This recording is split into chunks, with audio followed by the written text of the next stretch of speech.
আসসালামু আলাইকুম রহমতুল্লাহ। Unique study কোচিংয়ের পক্ষ হতে তোমাদের সবাইকে অভিনন্দন। আজকে সমাধানটা নিয়ে আসছি Dinajpur board 2023 general math chapter 3। তো আশা করি তোমাদের ক্লাসটা ভালো লাগবে। দেখো ক নাম্বার আমাদের বলতেছে উৎপাদকে বিশ্লেষণ করো এই রাশিটাকে। সো এখানে আছে 2 minus 5x minus 12x square. তো এটা আমাদের দিছে, যেহেতু প্রথমে সংখ্যা আছে তো আমি লাস্টেরটাকে গুণ করে নিব, প্রথম সংখ্যাটা লাস্টের সংখ্যাটা। তাহলে 12 আর 2কে যদি গুণ করি 12 দুগুণে হবে 24। এই 24কে ভাঙতে হবে এবং আমার মিডল টার্ম যেহেতু 5, সো এখানে 5 বানাইতে হবে। 5 বানানোর ওয়েটা কি? তো এখানে 8 আর 3কে যদি গুণ করি 3 8 আসবে 24, আর 8 আর 3 বিয়োগ ফলটা আমাদের আসবে কত? 5। তো এখানে প্রথম সংখ্যাটা আছে 2 লিখলাম, তারপরে আছে মাইনাস, দূরে আসলাম, এই মাইনাসটা দিলাম, আর এরপরে লিখবো 12x স্কোয়ার।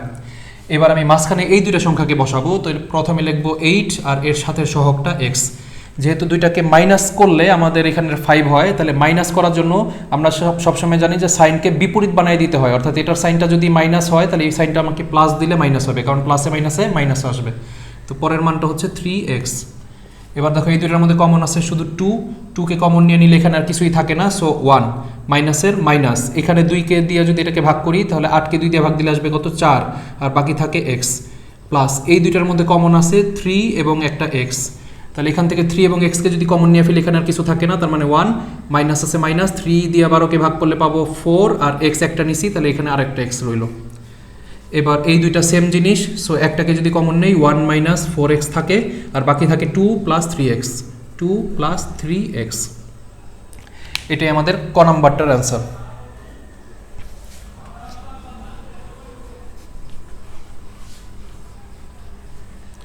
তো এখন দেখো খ নাম্বারে আমাদের বলতেছে এই জিনিসটার মান কত। তো এখানে y এর উদ্দীপক আমাদের দেওয়া আছে, y এর মান দেওয়া আছে √5 মাইনাস 2।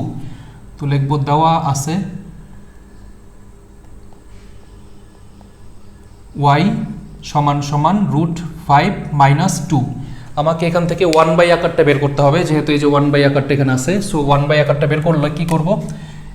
এইখানের নিচে যে 1টা আছে, y এর নিচে কিছু নাই, অর্থাৎ এটার নিচে একটা 1 আছে মনে মনে, সো সেটাকে আমরা উপরে ধরবো। তাহলে উপরে উল্টা করে দিলে উপরে হবে y 1/y, আর এখানেও নিচে কিছু নাই মানে 1 আছে, সেটা উপরে যাবে আর নিচে আসবে √5 মাইনাস 2। এবার আমার কাজটা হচ্ছে এটার বিপরীত মানটা দ্বারা উপরে নিচে গুণ করে দেওয়া। তো বিপরীত মানটা এখানে উপরে 1 আছে আর নিচে আছে √5 মাইনাস 2। এটার বিপরীত মানটা হচ্ছে √5 প্লাস 2। তো উপরে সেম মান √5 প্লাস 2। এবার দেখো এটা a minus B, a plus B, অর্থাৎ a square minus B square সূত্রটাই পড়ছে। সো এখানে লিখতে পারি a square minus B square, এটা a এবং এটা b, তাহলে a square minus B square, আর উপরে আছে √5 প্লাস 2। এটার স্কোয়ার রুটে কাটাকাটি করলে হবে 5 মাইনাস এটার স্কোয়ার ভাঙলে হবে 4, আর উপরে আছে √5 প্লাস 2। কোনো জিনিসের নিচে 1 বিয়োগ দিলে 1 থাকবে, তাহলে 1 এর কোনো ভ্যালু নাই, তাহলে এটাই থাকবে, অর্থাৎ 1/y। সুতরাং আমি লিখতে পারি 1/y, এটার মান পাবো √5 প্লাস 2। এবার আমাকে দুইটা মান মাইনাস করে নিতে হবে, যেহেতু এখানে মাইনাস আছে। সো দুইটা মানকে মাইনাস করলে লিখতে পারি, সুতরাং 1/y মাইনাস y সমান 1/y এর মান পাইছে যেটা √5 প্লাস 2। তো এখানে লিখবো √5 প্লাস 2 মাইনাসের মাইনাস, আর y এর মান হচ্ছে যেটা, তাহলে লেখা যায় √5 মাইনাসের পর কিছু বসাইলে তাদের সাইন চেঞ্জ হয়, তাহলে এখানে প্লাস হয়ে যাবে 2। এখান থেকে দেখো √5 কাটাকাটি যায়, তাহলে 2 যোগ দিলে হবে 4। এটার মান পাইছি 4। এবার আমি এই অংশটুকু নিতে পারি। তো লিখব প্রদত্ত রাশির মধ্যে ছিল 1/y cube minus y cube. এবার দেখো এটা a কিউব মাইনাস b কিউবের সূত্রে আছে। a কিউব মাইনাস b কিউবের সূত্রটা হচ্ছে a মাইনাস b এর whole cube plus 3ab into a minus b। এটার মান আমরা এই যে উপরে বাইর করছিলাম, এটার মান হচ্ছে 4, তাই এটার পরিবর্তে বসানো যায় 4 এর উপরে কিউব, প্লাস এটা কাটাকাটি যায় থাকে 3, আর এটার মান হইল 4। 4কে কিউব দিলে পাওয়া যায় 64 যোগ 3 4 12, 64 আর 12 যোগ দিলে হবে 76। এটাই আমাদের অ্যান্সার। এটা ছিল খ নাম্বার প্রশ্নটার অ্যান্সার। এবার আসো গ নাম্বার।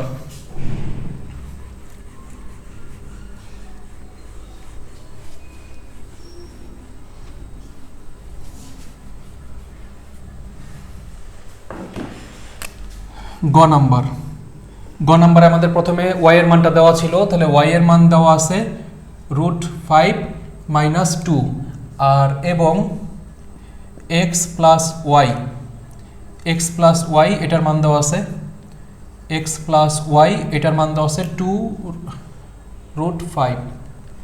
তাহলে এক্স প্লাস ওয়াই এর মানটা 2√5। এখান থেকে একটু কাজ করা যাবে, দেখো যে ওয়াই এর মানটা আমরা এখানে বসাই দিতে পারি, তাহলে বসাই দিলে এক্স এর মানটা বাইর করতে পারবো। তাহলে এখানে লিখতে পারি এক্স প্লাস এই যে ওয়াই এর জায়গায় ওয়াই এর মানটা বসাই দিব, ওয়াই এর মান হচ্ছে √5 - 2 আর ওই পাশে আমাদের ছিল 2√5 বা এক্স সমান এই দুইটা জিনিসকে এই পাশে নিয়ে আসবো। তো এখানে আছে কত 2√5, এই দুইটাকে এই পাশে নিয়ে আসলে তাদের সাইন চেঞ্জ হবে, অর্থাৎ এখানে +√5টা হয়ে যাবে -√5 আর এখানে -2টা হয়ে যাবে +2 বা এক্স সমান এখানে দুইটা √5 আছে আর এখানে একটা √5 আছে, দুইটা √5 থেকে একটা √5কে যদি বিয়োগ দেই তাহলে একটা √5 থাকে আর প্লাস থাকে 2, অর্থাৎ এক্স এর মানটা আমরা পেয়ে গেছি। এবার জাস্ট লেফট হ্যান্ড সাইড নিয়ে ক্যালকুলেশন করলেই অ্যান্সার আসবে। লেফট হ্যান্ড সাইডের মধ্যে আছে X Y into x² plus y²। X আর ওয়াই এর মানটা বসাই দিব, এক্স এর মানটা হচ্ছে এটা √5 + 2 ইন্টু ওয়াই এর মান √5 - 2 আর এখানে দেখো এক্স এর মান বসাই দিতে হবে, তাহলে এখানেও বসাবো √5 + 2 এর উপরে যেহেতু স্কোয়ার আছে অবশ্যই স্কোয়ার দিতে হবে, তারপর আছে প্লাস ওয়াই এর মান হচ্ছে √5 - 2 এর উপরেও স্কোয়ার, যেহেতু এই অংশটুক এটার সাথে গুণ আকারে ছিল আলাদা রাশি, সো এখানে ব্র্যাকেট দিয়ে দিতে হবে।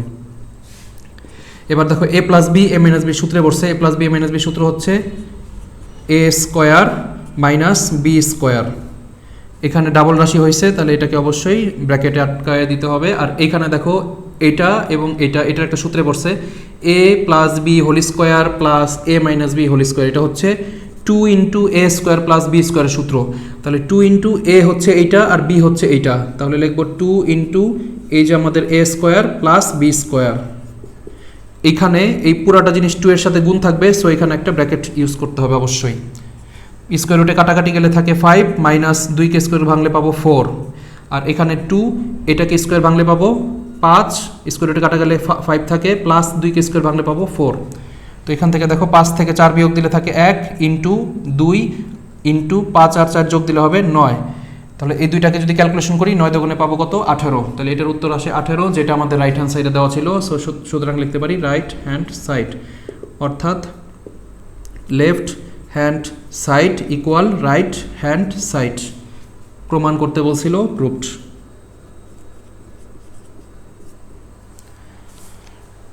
এটাই ছিল আজকের দিনাজপুর বোর্ডের সলভ। তো আমার ক্লাসটা যদি তোমাদের ভালো লাগে তোমরা চ্যানেলটাকে সাবস্ক্রাইব করে রাখতে পারো এবং আমার পাশেই থাকতে পারো। আমি অন্যান্য ক্লাসের ভিডিওগুলো আপলোড করবো আস্তে আস্তে, এবং তোমাদের এই বীজগণিতের পরের পার্ট হয়তো বা ত্রিকোণমিতি অথবা সেট ফাংশন এগুলো নিয়ে কাজ করতে পারি।